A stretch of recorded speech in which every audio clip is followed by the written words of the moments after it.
하나님의 말씀은 골로새서 1장 15절부터 20절입니다.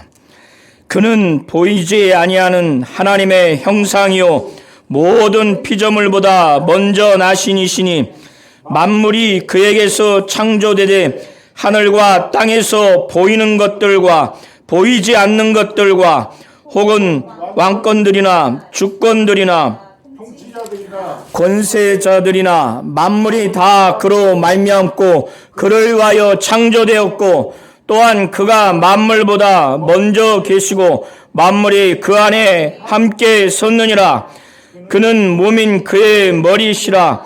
그가 근본이요 죽은 자들 가운데서 먼저 나신 이시니 이는 친히 만물의 으뜸이 되려 하심이요 아버지께서는 모든 충만으로 예수 안에 거하게 하시고 그의 십자가의 피로 화평을 이루사 만물 그 땅에 있는 것들이나 하늘에 있는 것들이 그로 말미암아 자기와 화목하게 되기를 기뻐하심이라.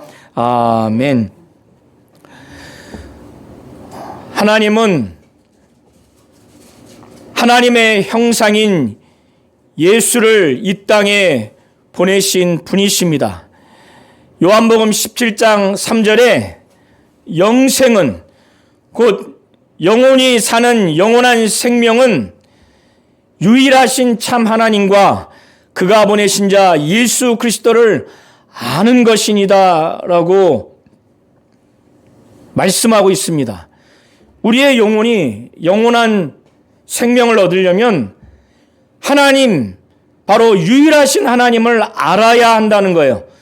그리고 그가 보내신 예수 그리스도를 알아야 우리 영혼에 영생을 얻을 수가 있다는 겁니다. 하나님을 안다는 것, 예수를 안다고 하는 것은 성경을 읽거나 설교를 통해서 이 이성적으로 아는 것을 넘어서 완전히 경험하듯 체험하듯 알아야만이 그때 비로소 그것을 아는 거라고 하는 겁니다. 부부 사이에 알듯이 부부가 공부를 해서 머리로 서로를 아는 것이 아니라 살아가면서 관계를 통해서 알듯이 하나님을 알고 그가 보내신 예수를 아는 것은 우리가 성경을 읽고 성경 공부를 하고 설교를 통해서 이성으로만 아는 것을 말하는 것이 아니고 그것을 통해서 이 하나님에 대해서 경험을 해야 되는 거예요. 체험을 해야 한다는 겁니다. 그리고 그가 보내신 예수를 경험하고 체험을 해야 한다는 겁니다. 어떻게 경험하고 어떻게 체험을 합니까? 만나야 되는 거예요. 그런데 우리 성도님들, 사람은 경험하고 체험하려면 만나서 관계를 맺으면 그 사람을 경험하고 체험할 수 있지만 하나님은 눈에 보이지가 않아요. 눈에 볼 수가 없습니다. 눈에 보이지 않고 볼 수 없는데 이 하나님을 어떻게 만나서 어떻게 관계를 맺고 그래서 경험하고 체험해서 하나님을 알 수가 있습니까? 오늘날도 이것은 영원한 풀기 어려운 숙제예요. 그런데 이것이 기독교 밖에, 교회 밖에만 영원히 풀지 못하는 숙제, 해결하지 못하는 난제일 뿐만 아니라 교회 안에서도 하나님을 어떻게 만날 수 있을까? 어떻게 관계를 맺을 수 있을까? 그래서 경험하고 체험해서 하나님을 알 수 있을까? 믿음이 없으면, 성령의 도움이 없으면, 예수의 도움이 없으면 이건 교회 안에서도, 기독교 안에서도 믿음이 없는 교회, 믿음이 없는 사람들 사이에서는 영원히 풀 수 없는 숙제고 영원히 풀 수 없는 난제입니다. 이거 어떻게 풉니까? 하나님 눈에 볼 수 없는 분인데, 보이지 않는 분인데 어떻게 만나요? 어떻게 관계를 맺습니까? 하나님이 하나님 자신을 만날 수 있도록 하나님과 관계를 맺어서 경험하고 체험해서 하나님을 알 수 있도록 하나님이 그렇게 하셨는데, 그것이 바로 오늘 화면에 나와 있는 것처럼 바로 예수가 하나님의 형상이라는 거예요. 눈에 보이지 아니하는 하나님의 형상. 우리 성도님들 한번 주목 주고 한번 고백하시기를 바랍니다. 자, 예수는 눈에 보이지 아니하는 하나님의 형상입니다. 예수는 눈에 보이지 아니하는 하나님의 형상이십니다. 네, 자 다시 눈에 보이지 아니하는 하나님의 형상은 예수입니다. 보이지 아니하는 하나님의 형상은 예수입니다. 예. 하나님은 눈에 보이지 않아요. 하나님은 눈에 볼 수가 없습니다. 그래서 만나거나 관계 맺을 수가 없어요. 그렇기 때문에 경험하고 체험해서 하나님을 알 수가 없는데, 하나님이 이렇게 자기를 만날 수 있도록, 자기와 관계에서 경험하고 체험해서 하나님 자신을 알 수 있도록 하나님이 그렇게 할 수 있도록 예수를 이 땅에 보내신 겁니다. 오늘 골로새 교회의 이 상황을 골로새서 1장부터 4장까지 읽어보면 잘 아시게 될 것이지만, 오늘 1장 1절부터 23절까지, 특별히 20절까지의 내용을 통해서 우리 성도님들이 먼저 왜 사도 바울이 오늘 15절부터 20절까지의 내용을 다루어야만 하는가를, 그 배경을 잘 이해하셔야 됩니다. 세상에서는 눈에 볼 수 없고 보이지 않는 하나님을 만나거나 관계에서 경험해서 체험함으로 하나님을 알 수가 없어요. 그건 영원히 알 수 없어요. 교회 안에서도 믿음이 없으면, 성령을 의지하여 예수를 통하지 않으면 그걸 풀 수가 없습니다. 아무리 교회가 처음에 예수를 잘 믿고 성령 받고 거듭나서 뜨거운 은사 체험을 하고 헌신했다 할지라도, 다른 복음, 다른 헛된 속임수, 세상 철학으로 이 복음을 변질시키면 여전히 하나님을 만날 수 없고 관계할 수 없고 경험해서 체험해서 하나님을 알 수가 없어요. 지금 골로새 교회의 상황이 지금 그런 상황인 거예요. 이 골로새 교회는 바울이 개척한 교회가 아니라 에바브라가 개척을 해서 세운 교회입니다. 바울이 에바브라를 통해서 이 골로새 교회의 좋은 부분과 좋지 못한 부분을 보고를 받았어요. 좋은 부분을 보고를 받은 건 뭐냐면, 이들이 에바브라라고 하는 목회자를 통해서 처음 복음을 듣고 변화를 받고 거듭나고 성령 받고 침례도 받고 했을 때, 이들은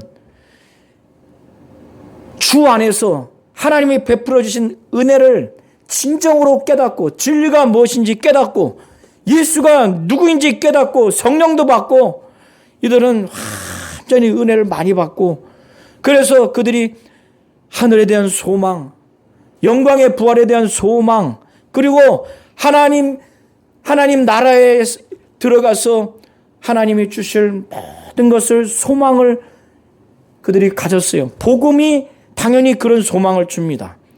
복음이 하늘에 대한 소망, 하늘에서 영광의 부활에 대한 소망을 줄 수 없다면 그건 복음이 아니에요. 이렇게 소망이 있는 자들에게는 더 예수를 잘 믿어야 되겠다. 그리고 성도들을 사랑해야 되겠다. 이런 것이 당연히 나오게 됐어요. 골로새 교인들이 이것이 있다고 하는 것을 에바브라가 바울에게 전달을 했습니다. 그러니까 바울은 기도할 때마다 하나님께 감사하는 거예요.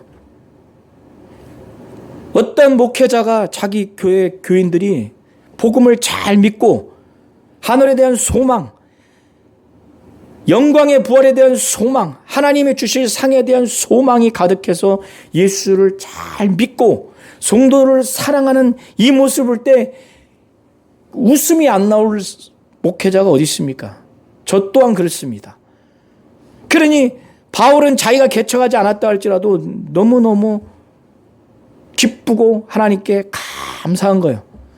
그런데 에바브라가 어떠한 자인가? 그는 이 골로새 교회 성도들에게 편지를 통해서 이 에바브라의 목회의 지도를 잘 받아야 된다. 그리고 에바브라의 권위를 세우기 위해서 바울과 디모데는 이 에바브라에 대해서 자신들과 함께한 하나님의 종으로 그의 권위를 인정해주고, 그리고 자신들이 이 에바브라를 사랑하는 자라고 그렇게 신뢰를 표합니다. 왜? 이들이 지금 처음에는 이렇게 나오진 않았어요. 오직 에바브라를 통해서 복음을 절대적으로 받아들이고, 그래서 소망을 갖고 예수에 대한 믿음, 그리고 성도에 대한 사랑을 그렇게 가졌는데, 이 골로새 교회 안에 거짓 교사들이 들어와서 이 에바브라가 가리킨 복음 외에 다른 세상 철학, 헛된 속임수로 가르쳤을 때 거기에 당했거나 미혹될 소지가 있는데, 에바브라가 이걸 어떻게 해결할 수 없는 상황이 되니까 바울에게 가서 이 자기의 교인들의 이 상황을 좋은 것도 전하고 안 좋은 것도 이렇게 전한 거예요. 그때 에바브라에 대해서 이 교인들 앞에서 편지를 통해서 에바브라는 바울과 디모데 이 두 사람이 볼 때 우리와 함께 된 하나님의 종이다. 그리고 우리가 사랑하는 자다. 그리고 그는 너희를 위한 그리스도의 신실한 일꾼이다. 너희들에게 전한 이 복음은 온 세상에 전달한 복음과 전혀 다른 복음이 아니라 똑같은 복음이다. 이렇게 그가 영적 지도자라고 하는 것을 이렇게 권위와 신뢰를 주는 거예요. 그가 전한 복음에 대해서. 이런 문제가 있기 때문에. 그러니 이 거짓 교사들이 예수가 바로 하나님을 알게 하고 하나님의 모든 신성을 나타나게 하는 예수를 불완전한 것으로, 다른 영적 존재, 다른 천사나 영적 존재들에 대해서 이들이 자꾸 주장하지 않았을까? 그러하기 때문에 이 예수가 하나님과의 관계에서 어떠한 존재인지, 그리고 만물과의 관계에서 어떠한 존재인지, 그리고 교회와의 관계에서 이 예수가 어떠한 존재인지 골로새 교회의 교인들에게 이거를 다시 가르칠 필요가 있는 상황이었다는 거예요. 그래서 오늘 15절부터 20절에 바울이 예수가 하나님과의 관계에서 어떠한 존재인지, 천지 만물과 관련해서 예수가 어떠한 존재인지, 교회와의 관계에서 어떤 존재인지 이걸 말하는 거예요. 예수가 만물의 창조자이고, 그리고 모든 만물을 화해케 하며 특별히 인간을 구속하는 구속주라고 하는 것을 분명하게 말하는 겁니다. 이것은 오늘날에도 잘 들어야 할 말씀이에요. 우리 교회는 이단자가 없지만은 한국에는 이단자들이 너무나 많아요.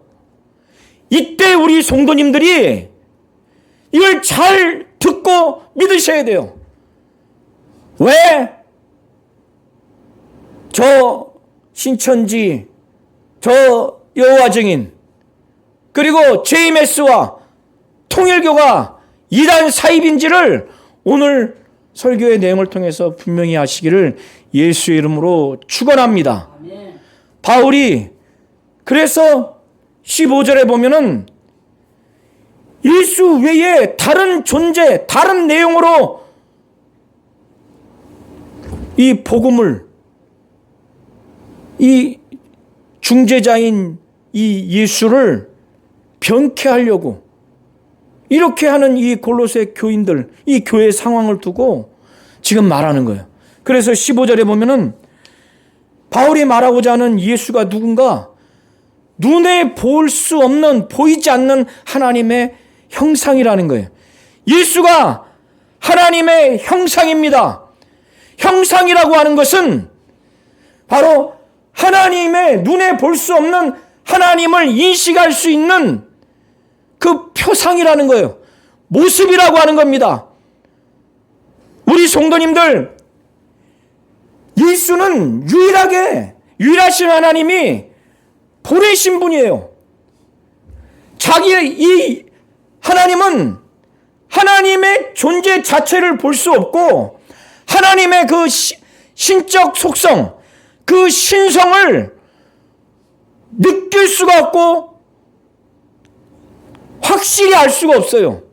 2장 10절을 보시기 바랍니다. 골로새서 2장 10절에 예수 안에만이 오직 하나님의 신적 속성, 바로 신성이 예수 안에, 2장 9절에 오직 예수 안에는 하나님의 그 신성의 모든 충만이 육체로 거하신 분이 바로 예수뿐이에요.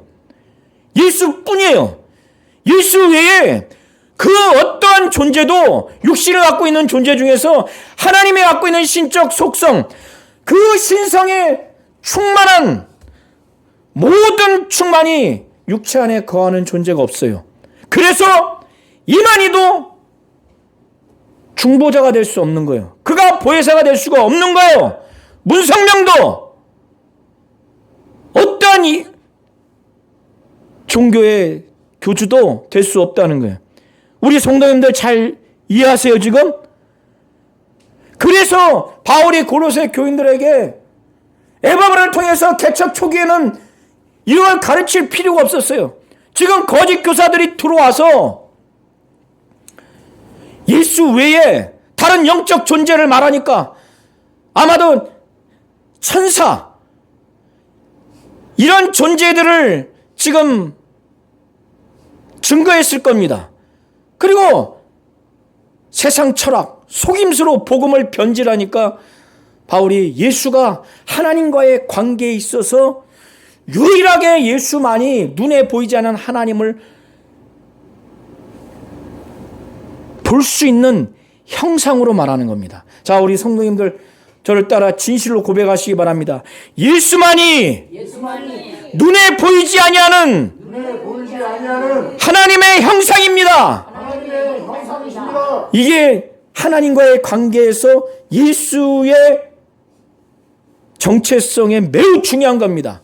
그래서 어떠한 이 세상의 종교 지도자도 눈에 보이지 아니하는 하나님의 형상이 아무도 없어요. 그리고 15절 후반부에 보세요. 바울이 이 예수가 천지 만물과의 관계에서 어떤 존재인가? 모든 피조물보다 먼저 나신 이라고 말해요. 이것은 하나님 아버지가 예수를 엄마가 자녀를 잉태하든 낳았다는 의미가 아니에요. 모든 피조물, 창조물 이전에 계셨다고 하는 그런 의미입니다. 표현되어 있고 현대인의 성경에 보면은 모든 것을 창조하기 전에 계신 분이라고 말하고 있죠. 새한글 성경에는 모든 창조물 가운데 맞으라고 그랬어요. 맏아들이라고 히브리서 1장 5절 이하에 보면 예수를 맏아들이라고 합니다. 그때 아들은 하나님이 낳은 많은 아들 중에 맏아들이라는 의미가 아니라 장자라는 의미고, 그 장자라는 의미는 바로 신적 권위가 있는 존재라는 그런 의미입니다. 그래서 예수는 하나님과의 관계에서 눈으로 볼 수 없는 하나님의 형상이라고 하는 것을 우리 성도님들이 중요하게 알고 믿어야 되고, 두 번째는 만물과의 관계에서 만물 이전에, 만물이 지어지기 전에, 영원 전에 성부, 성자, 성령은 이미 계셨어요. 이런 예수를 믿으라고 하는 겁니다.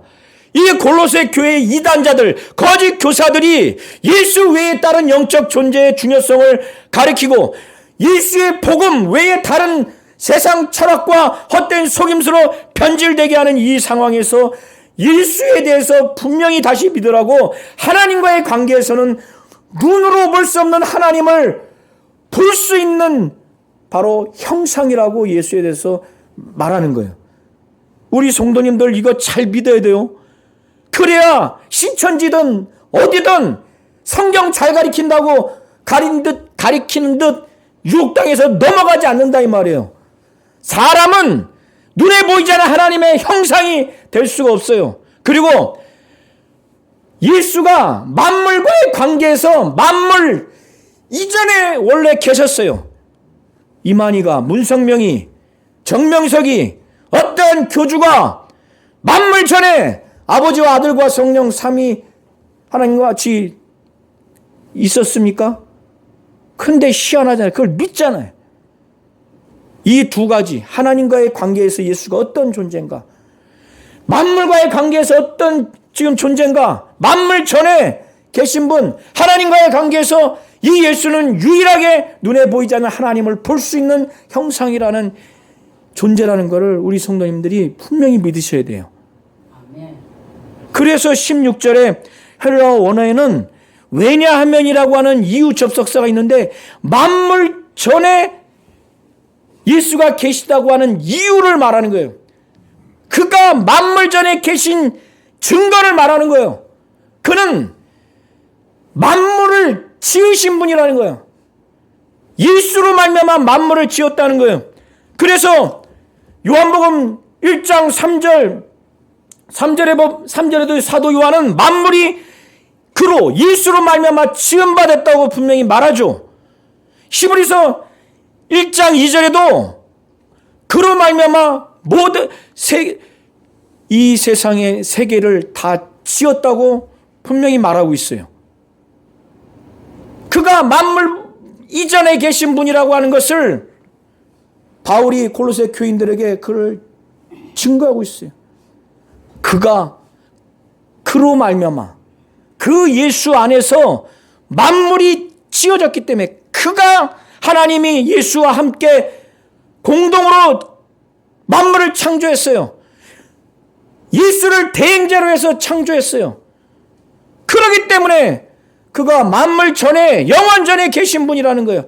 그리고 이 만물은 목적이 있어요.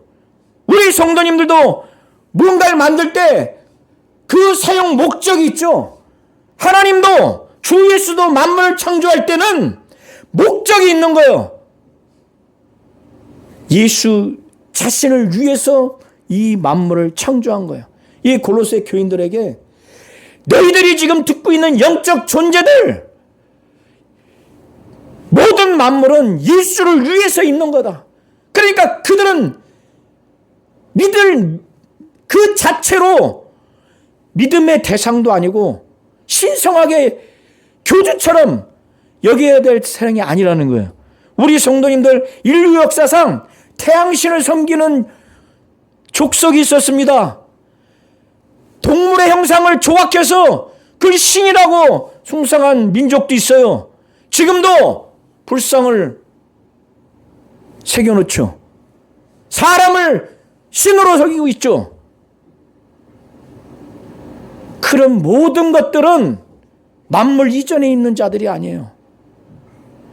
그들이 본래 타락하기 전에 동물은 다 예수를 위해서, 사람도 예수를 위해서, 영적 존재들도 예수를 위해서. 그런데 마귀는 타락했어요. 하나님과 같이 되려고 비리라 타락을 해버렸습니다. 우리 성도님들 창세기 1장을 쭉 읽어보세요. 여섯째 날까지 하나님이 만물을 지으시고 하나님 보시기에 좋았더라 좋았더라 기뻐하셨어요. 사람도 창조하고 그는 자기의 생명을 주시고 말씀대로 살도록 그렇게 하셨어요. 아담이 마귀의 그 유혹에 넘어가서 그의 아내 하와의 유혹으로 그가 하나님 말씀에 먹지 말라, 내가 먹는 날엔 정녕 죽으리라고 하는 그 말씀에 불순종하는 원죄를 짓기 전까지는 모든 천지 만물은 하나님 보시기에 다 좋았어요. 인간도. 그러나 아담이 그것을 먹고 불순종한 이후로 인간은 원죄가 유전돼서 지옥 형벌을 당할 인생이 됐고 하나님과 그렇게 화목했던 관계가 불화가 생긴 겁니다. 원수가 돼버린 거예요. 만물도 하나님 보시기에 좋았지만은 이제 만물 역시도 하나님과의 관계가 화목된 관계가 아닌 거예요. 그래서 로마서 8장 18절부터 25절을 보면 이 피조물도 막 탄식합니다. 피조물도 21절에 보면은 자 18절부터 23절을 제가 읽겠습니다. 생각건대 현재의 고난은 장차 우리에게 나타날 영광과 비교할 수 없도다. 피조물이 고대하는 바는 하나님의 아들들이 나타나는 것이 피조물들도 하나님의 아들들이 나타나는 걸 그렇게 고대해요. 신기하지 않습니까? 이게 타락한 다음에 피조물마저도 피조물이 허무한데 굴복하는 것은 자기 뜻이 아니오 오직 굴복하게 하시는 이로 말미암습니다. 그 바라는 것은 피조물도 썩어짐의 종노릇한 데서 해방되어 하나님의 자녀들의 영광의 자유에 이르는 것이라. 보세요. 피조물도 썩어짐의 종노릇한 데서 해방되기를 바라는 거예요. 그래서 하나님의 자녀들의 영광의 자유에 이르기를 그들도 바라는 거예요. 자, 우리 성도님들, 예수가 천지 만물을 아버지와 함께 아버지의 대행자로 치우셨어요.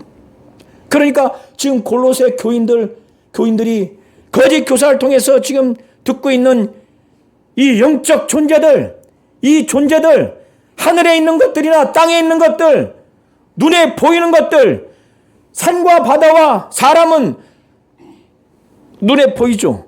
눈에 보이지 아니하는 이 영적 존재들, 그들도 다 하나님과 예수가 또 예수께서 대행자로 그걸 지으셨다고 16절에 분명히 말하는 거예요.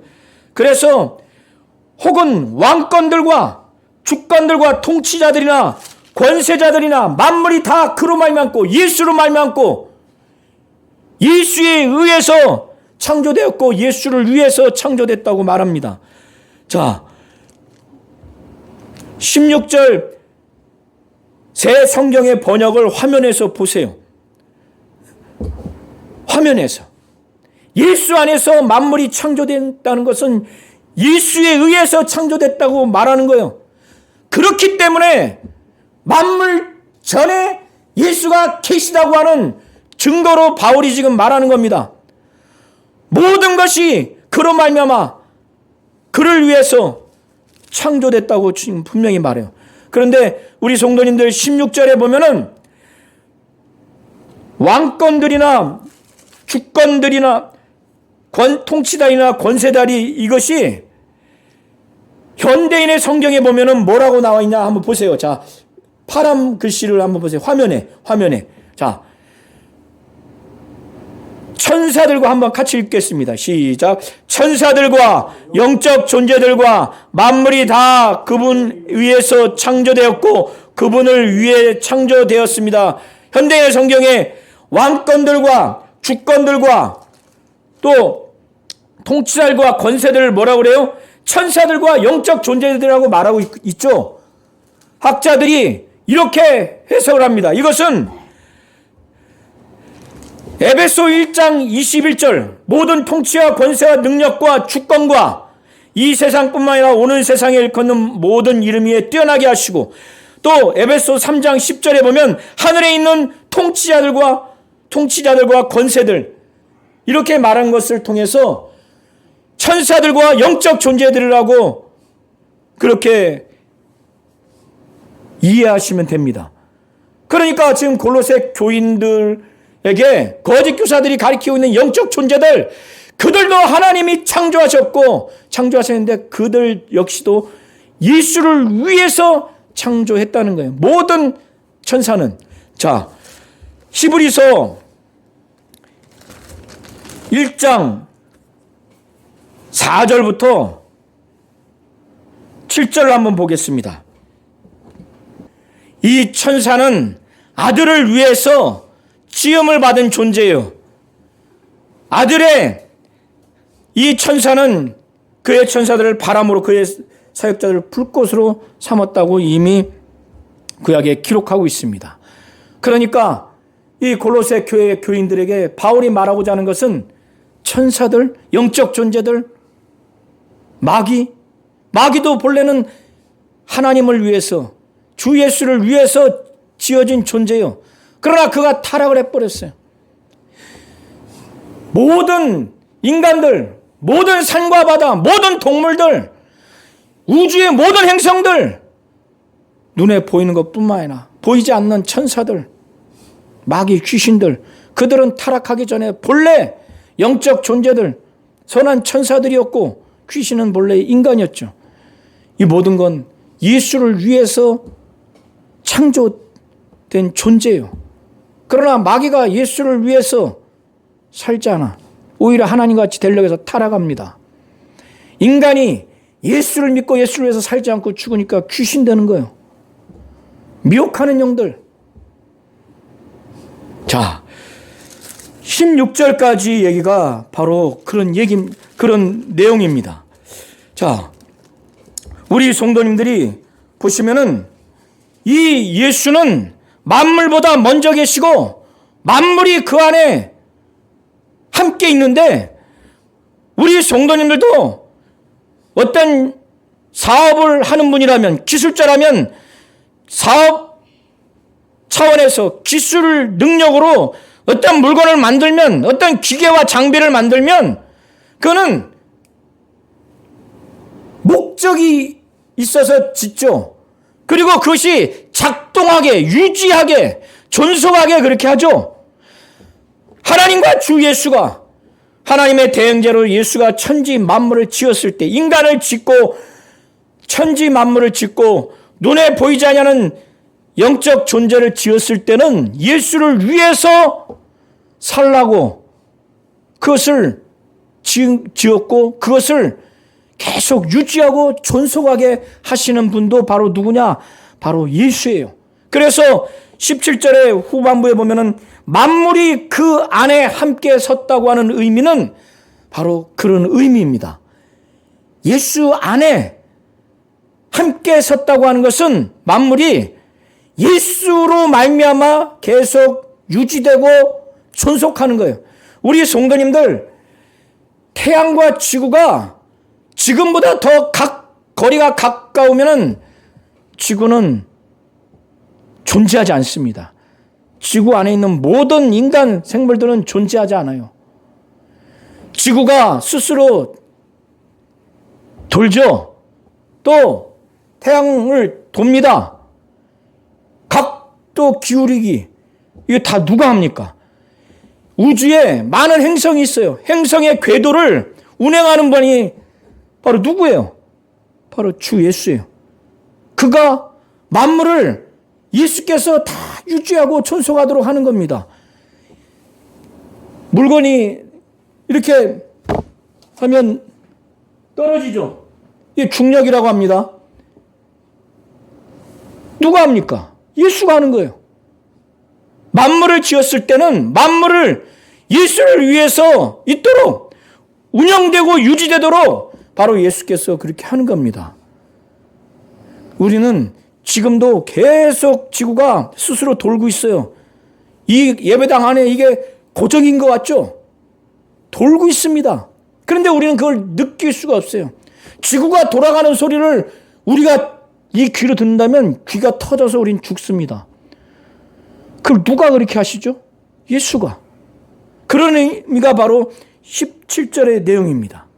자, 15절부터 17절까지의 내용이 바로 예수가 하나님과의 관계에서 눈으로 볼 수 없는 하나님의 형상이 바로 예수라고 하는 걸 말하고 있는 거고, 만물과의 관계에서 예수가 만물 전에 계신 분이라는 것을 말하면서 예수는 만물을 지으시고 만물을 유지하시는 바로 창조주라고 하는 걸 말하는 겁니다. 하나님과 함께 하나님의 대형자로서 예수는 만물을 지은 창조자라는 것. 자, 우리 성도님들 이 사실을 분명히 믿으셔야 돼요. 예수는 하나님의 형상입니다 하고 고백하시기 바랍니다. 예수는 하나님의 형상입니다. 자, 예수는 만물 전에 계셨습니다. 예수는 만물 전에 계셨습니다. 예. 예수는 만물을 지으신 창조주입니다. 자, 예수는 창조주입니다. 한번 고백하시기 바랍니다. 예수는 창조주이십니다. 이 예수를 알고 믿으셔야 돼요. 우리 성도님들 분명히 아셨죠? 이게 바로 17절까지가 예수가 창조주라고 하는 것을 말하는 거예요. 하나님과의 관계에서 하나님의 모습을 인식하고 하나님을 알게 할 수 있는 바로 하나님의 형상인 예수, 만물 전에 아버지와 성령과 함께한 만물 전에 계신 예수, 이 예수가 창조주라고 하는 걸 믿으라고 골로새 교인들에게 바울이 말하는 겁니다. 이제 18절부터 20절까지를 뭘 말하고 하냐? 예수가 구속주라고 하는 거예요. 구원주라고 하는 시각에서 말하는 겁니다. 18절을 보세요. 예수는 몸인 교회의 머리라고 하는 거예요. 지금 골로새 교회에 이렇게 이단자들, 거짓 교사들이 들어와서 교회를 이렇게 혼란스럽게 만들어요. 예수 외에 다른 영적 존재를 부각시키고 예수에 대한 복음 외에 다른 세상 철학과 헛된 속임수로 변질시킬 때 교회가 얼마나 혼란스럽겠습니까? 지금도 예전에도 한국교회 신천지들이 얼마나 들어와서 교회를 혼란스럽게 한지 우리 성도님들 아셔야 돼요.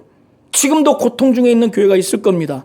그 교회에 정말 필요한 게 오늘 바울과 같은 이 말씀이에요. 우리 성도님들도 잘 들으시고 어떠한 이단에도 어떠한 복음을 변질하는 그런 종교, 그런 교주를 내세우는 거에 미혹되지 않도록 이걸 잘 아셔야 됩니다.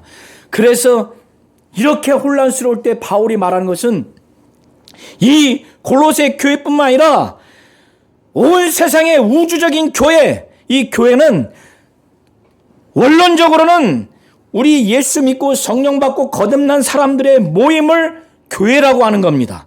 헬라어 언어로 에클레시아. 이 교회의 머리가 누구냐? 바로 예수라고 하는 거예요. 이렇게 골로새 교회 혼란스러운 이 교회 너희들 지금 교회의 머리가 예수다. 예수.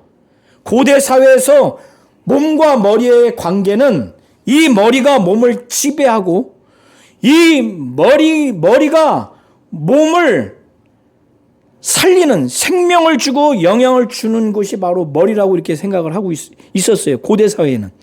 그래서 바울이 지금 말하는 거예요. 이건 오늘날도 이해할 수 있죠. 이 머리가 없으면 어떻게 돼요? 지배할 수가 없어요. 머리가 없으면 음식을 못 먹는데요. 생명을 줄 수 없고 영향을 공급할 수가 없어요. 교회의 머리가 예수라고 지금 바울이 이 골로새 교회의 이 상황을 배경을 두고 말하고 하는 것은 곧 이 몸인 이 교회의 머리가 예수라고 하는 것은 예수가 너희들을 이 교회를 지배해야 되고 지배할 수 있는 지배권이 있고 너희들을 살릴 수 있고 능력 줄 수 있고 하는 생명의 바로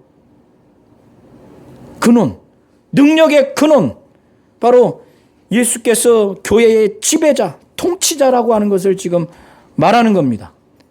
그가 근본이라고 하는 거예요.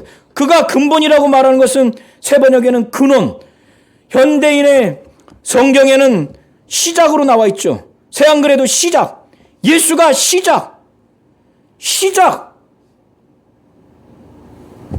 예수는 죽은 자 가운데서 먼저 부활하신 분입니다. 빌립보서 2장 6절부터 11절을 한번 보시기 바랍니다. 예수는 근본 하나님의 본체였어요. 하나님과 동등된 분이지만 동등될 것으로 여기지 아니하고 오히려 자기를 비워 종의 형체를 가지사 사람과 같이 됐어요. 그래서 사람의 모양으로 나타나서 아버지 앞에서 낮추시고 죽기까지 복종을 했어요. 하나님은 이 예수를 십자가에 못 박혀 피 흘려 죽기까지 한 그 예수를 너무너무 기뻐했어요. 그래서 예수를 지극히 높였어요. 지극히 높여서 뛰어난 이름, 바로 예수 이름을 그에게 주셨어요. 예수 이름에 모든 무릎이 무릎 꿇도록. 그래서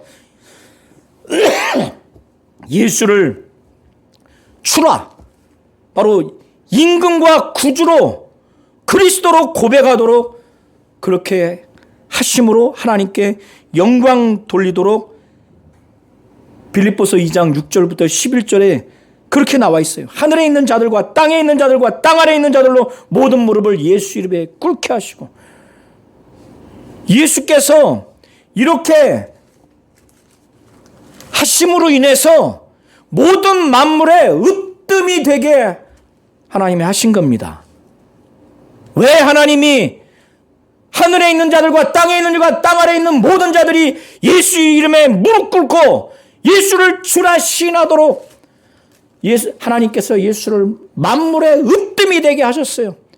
죽은 자 가운데서 바로 부활하게 하신 것은 하나님이 그를 주로 임금으로 그렇게 삼으시고자 하신 것이에요.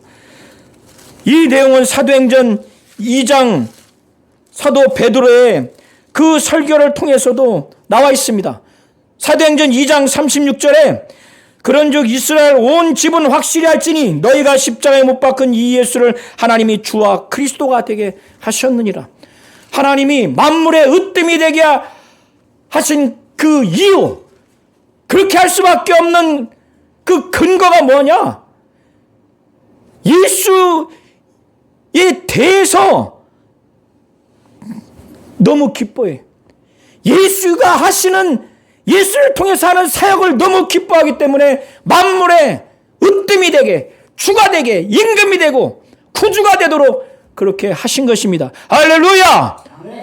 그래서 골로새서 1장 19절에 헬라어 원어에는 만물의 으뜸이 된 예수를 만물의 으뜸이 되게 한 그 이유, 그 근거에 대해서 19절과 20절, 19절에 말하고 있는데, 헬라어 원어에는 이유접속사 왜냐하면이 기록되어 있는데 그게 빠져 있어요. 하나님이 예수를 만물의 으뜸이 되도록 죽은 자 가운데서 부활하게 하심으로 만물의 으뜸이 되게 하는 근거, 이유, 왜 하나님이 그렇게 하셨는가? 하나님이 예수 안에 그분의 신성의 모든 충만한 것을 예수 안에 있게 하는 것을 하나님은 기뻐하셨어요. 기뻐하셨어요. 하나님이 예수를 볼 때 하나님이 갖고 있는 신성, 신적 특성의 모든 것이 예수 안에는 다 있어요. 그래서 요한복음 1장 18절에 바울이 14절에 뭐라고 그래요? 사도 요한이 아버지의 독생자의 영광이요 은혜와 진리가 충만하더라, 이렇게 말하죠. 이 예수 안에 아버지의 독생자의 영광, 예수의 영광을 보니까 아버지의 독생자의 영광이요 은혜와 진리가 충만해요. 하나님의 신성의 모든 것이 거기에 충만해요. 하나님의 성품, 하나님의 인격도 충만하고 하나님의 뜻이 그에게는 충만해요. 하나님의 본성이 그에게는 충만합니다. 그는 하나님의 본체예요. 그것을 하나님이 기뻐하시기 때문에 주와 그리스도가 되게 하신 거예요. 20절에 한번 보세요. 골로새서 1장 20절에 그의 십자가의 피로, 예수의 십자가의 피로 화평을 이루사, 예수가 우리의 죄를 짊어지시고 저주를 담당하시고 십자가에 못 박혀 피 흘려 죽으셨어요. 우리가 지은 죄로 지옥 형벌을 그가 대신 받으신 겁니다. 그가 하나님이고 하나님의 아들로서 의인이기에 하나님이 성령으로 그를 살리셨어요. 십자가의 피로 화평을 이루사 만물, 그 땅에 있는 것들이나 하늘에 있는 것들이 예수로 말미암아 자기와 화목되기를 하나님이 기뻐하셨어요. 기뻐하셨어요. 기뻐하셨어요. 그가 기뻐하셨기 때문에 임금과 구주로 삼으신 거예요. 우리 성도님들, 오늘 1장 15절부터 20절 통해서 예수는 하나님과의 관계에서 눈에 보이지 아니하는 유일한 하나님의 형상이라, 인간도요 하나님의 형상인 예수를 그 모양을 따라서 우리가 지음을 받은 거예요. 예수는 영원전 하나님의 형상의 원형이에요. 그가 이 땅에 오셔서 가시적인 하나님의 형상으로 오신 겁니다. 하나님과의 관계에서 예수가 하나님의 형상이라는 이 예수를 믿어야 되고, 만물과의 관계에서 만물 전에 계신 분이라는 걸 믿어야 돼요. 만물을 그가 창조하시고 그를 위해서 창조하시고 그가 만물을 유지하게 하신 예수는 창조주라고 하는 걸 믿으셔야 되고, 예수가 구속주라고 하는 것, 예수는 그래서 교회의 머리예요. 그가 근본, 그가 시작입니다. 죽은 자 가운데서 먼저 부활했어요. 그러므로 만물의 으뜸이 되게 하기 위해서 부활을 시킨 거예요. 하나님이 그를 높이셨습니다. 왜? 하나님은 예수 안에 그의 모든 신성에 충만한, 모든 충만으로 예수 안에 거하시는 것을 하나님은 기뻐한 겁니다. 하나님이 예수로 말미암아 화평을 이루사 모든 만물과 화목되게 하기를 하나님이 기뻐했어요. 우리 성도님들, 오늘 내용을 잘 들으시고, 하나님은 눈에 볼 수 없습니다. 눈에 보이지가 않아요. 그런데 하나님을 만나고 관계 맺고 체험하고 경험해서 하나님을 알려면 이 예수가 예수 안에 하나님의 신성의 모든 것이 여기 충만해. 그래서 예수를 만나고 예수와 관계 맺어야 눈에 보이지 않는 하나님을 믿을 수가 있는 겁니다. 예수를 제쳐놓고 하나님을 만날 수 없어요. 관계 맺을 수 없어요. 이해되시죠? 예수 제쳐놓고 이만희, 문성명, 정명석, 어떤 영적 지도자 전부 다 하나님의 유일한 형상이 될 수 없는 거예요. 이해하시죠? 그래서 예수는 하나님의 형상이라는 걸 잘 아시고 꼭 유일하신 하나님과 그가 보내신 자 예수를 믿으시기를 예수의 이름으로 축원합니다.